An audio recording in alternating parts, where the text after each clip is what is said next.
fellow Americans. My name is Spike Manatee, and this is my co-anchor. Isn't she looking beautiful tonight? Less beautiful is the state of our nation. Last Thursday, a report was filed against Hannah Reese, the only female Fortune 500 CEO, after she threatened to castrate her male secretary. Now, I know what you're thinking.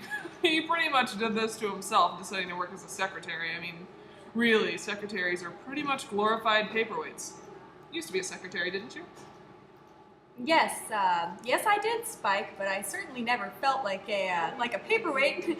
I had lots of administrative responsibilities. Jason Maxwell went into her office to review a work evaluation, and during that meeting, she threatened him with a pencil. Here's a statement directly from the victim. She was pointing at something on the evaluation with a pencil, and then she brandished it in my face as a metaphor, and I just knew she was trying to snap my dick off.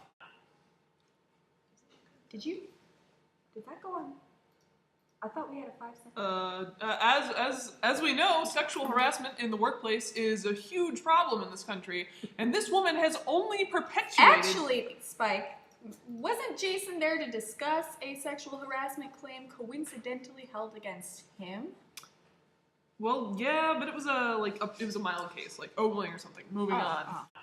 In recent news, renowned oncologist Dr. Alice Jamieson has discovered a cure for most forms of cancer, including breast and lung cancer, after 15 years of tedious research. The American Medical Journal is calling her discovery the most important medical discovery since the advent of the vaccine. Wait, shouldn't that say Alan? Alan. No, it's Alice. No, Ellis? Alice.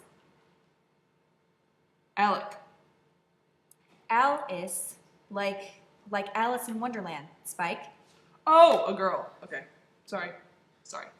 Yes, she, after years of research, Dr. Jamieson discovered an aggressive strain of influenza virus, which could eat through cancerous cells while preserving the natural tissues of the body. Oh, do we have like a second? Like just a minute. Alright, another really awesome invention happened this week. My cousin, Rake Fellmore, has invented a bacon bowl. It's a bowl that you put in the microwave, and you line it with bacon all around the inside, and then you put it in the microwave for like 1 or 2 minutes, I don't know how long. And then when it comes out, the bacon is perfectly crisped, cooked all along the sides of the bowl, and it's beautiful. It's beautiful. You take it out, and you just eat the bowl. It's a bowl made of bacon. It's a bowl made of bacon. Really? Yeah! You're using airtime for a bowl made of bacon. A woman has discovered the cure for cancer. But this is revolutionary. How? How is this revolutionary? Alright. Women would have more time to discover the cure for cancer if they weren't washing dishes so much. And they won't be now that this bowl exists. Now they'll have less time in the kitchen, more time to watch softball with Spike Manatee. This is unbelievable. Now I'd like to take just a moment to commemorate a fallen comrade of the news relaying and news making business. This week, my friend Spears Orphans was fired from his show at PNN and forced to leave the news desk he'd worked so hard to achieve. I have this to say to PNN. Firing a man for expressing his opinion on air after giving him his own show is a ridiculous notion. You clearly wanted him to have a voice, and then you took it away because he used it. Oh, you mean like the way I've been treated at this station?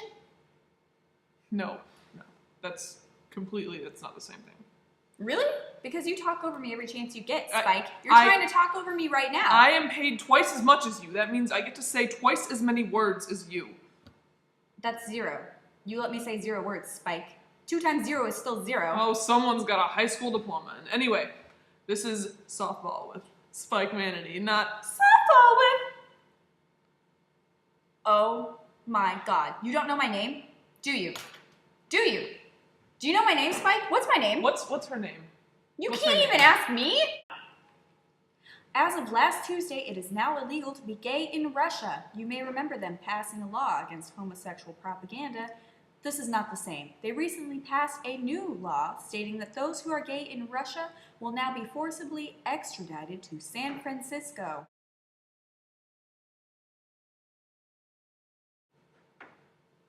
Well, we all know what I think about the homos. I don't want to know. I'm gonna tell you anyway. It's fine if you're gay in your own home. Just don't be gay in front of me. It's gross. I don't want to see your mustaches rubbing up against each other. You're just jealous that the only mustache you can grow looks like it's been drawn on with eyeliner. Besides, what about lesbian couples? Well, that's a different story. You know. We're all guys here, except for her. Classy. Also in Russia, a ban has been placed on lace underwear for women. Legislators have blamed the sexy underwear garments for marital infidelity. They believe that by controlling the female wardrobe, they can decrease the divorce rate among adult Russian couples.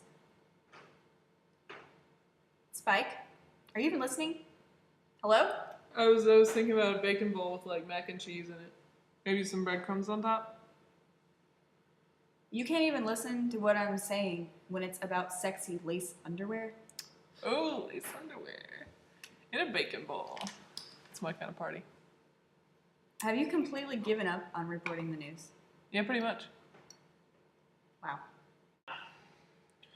Workers at Malwart are demanding gender-neutral restrooms after an incident involving a hermaphrodite. What is wrong with you? Okay. What's the technical term? Like, transsexual? No. Think back to that PNN interview Spears Orphans got fired for. Was that a threat? A male-to-female transgender employee expressed discomfort with his male coworkers who harassed him for not using the women's restroom. The employee has filed a class action lawsuit against the company for neglecting to enforce their anti-discrimination policy. The suit has yet to reach court, but we will be expecting results within the next week. You know, this person wouldn't have had to file a lawsuit to begin with if she had just opted to use the women's restroom. Do you know what happens to a trans man who tries to use a women's restroom? What would happen if you tried to use a women's restroom, Spike? The women in it would be uncomfortable because I don't belong there. Clearly, her coworkers felt the same. You know what, Spike? You have never known what it feels like to not belong. You are an overprivileged, white upper-class male. You have had 14 DUIs since the beginning of your career at this station, and not a single one has been addressed. I'm pretty sure Marla Kerrigan left because you sexually harassed her on air. I would never do that. Who is that? Your previous co-anchor? She was an ice queen. An ice queen. She had 15 years of screen journalism behind her when she came to this show, and you drove her away in under a year. And all you have to say about her is, oh, she was an ice queen. Well, she was. The viewers agreed. Ratings sucked. And you never thought they might suck because of you? Have you ever searched your name on YouTube? Have you ever seen the montages they make of you sticking your foot in your mouth? I've never stuck my foot in mouth on air. I'm just not that flexible. Was that a dad joke? Did you just make a goddamn dad joke? What are you going to do about it? You have a degree from Harvard, right?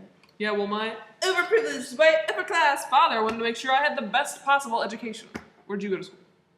Clown college? I bet it was clown college, but that get up. You know, people would respect you more if you didn't paint your face up like that. That's it! I'm done. I am done. You want to know something, Spike? Sure. I am a lesbian woman with a wife, 3 children, a house, a cat. My children are adopted. My wife doesn't do dishes. You know what? You know who does the dishes, Spike? The robots my wife invented in her job as a roboticist.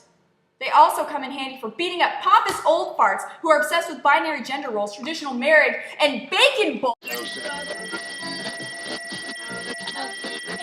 As you can see, Spike Manatee is no longer with us. Due to an unfortunate accident, Spike will be taking a permanent leave of absence. Also, the network has decided that they value the open-mindedness of some employees over the narrow-mindedness of others. Therefore, I will be taking over the show from here. And this has been Softball with Guinevere Stephanopolis. Thank you, and good night, America.